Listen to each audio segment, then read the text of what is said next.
আসসালামু আলাইকুম। আজকে আপনাদের আমি চিংড়ি দিয়ে ঝিঙা আর আলুর তরকারি রান্না করে দেখাবো। প্রথমে মাছগুলো কেটে ভালো করে ধুয়ে পরিষ্কার করে নিয়েছি।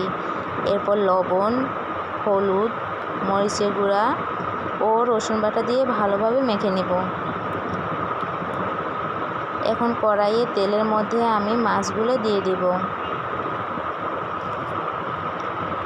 এবার মাছগুলো উল্টিয়ে অন্য পাশটা ভেজে নেব। আমার মাছের এই পাশটাও ভালো করে ভাজা হয়ে গেছে। এখন মাছগুলো আলাদা করে তুলে নেব।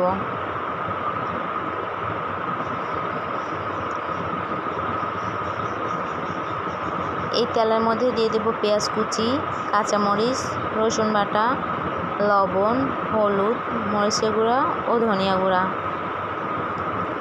এরপর মশলাগুলো একটু নেড়ে চেড়ে পানি দিয়ে ভালো করে কষিয়ে আমি সবজিগুলো দিয়ে দিব।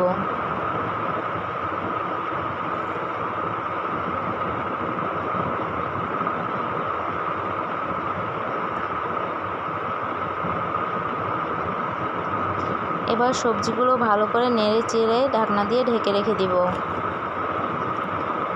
প্রায় 7 থেকে 8 মিনিট পর ঢাকনা উঠিয়ে ভালো মতো কষিয়ে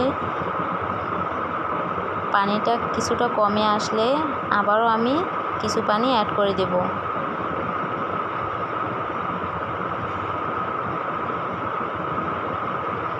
আর পানিটা বলক আসলেই আমি এর মধ্যে দিয়ে দেব মাছগুলো।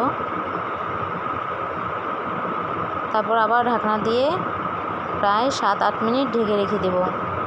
এরপরে আমি লবণটা চেক করে কিছুটা টালা জিরার গুঁড়া দিয়ে একটু নেড়ে চেড়ে ব্যাস আমি তরকারিটা নামিয়ে ফেলব।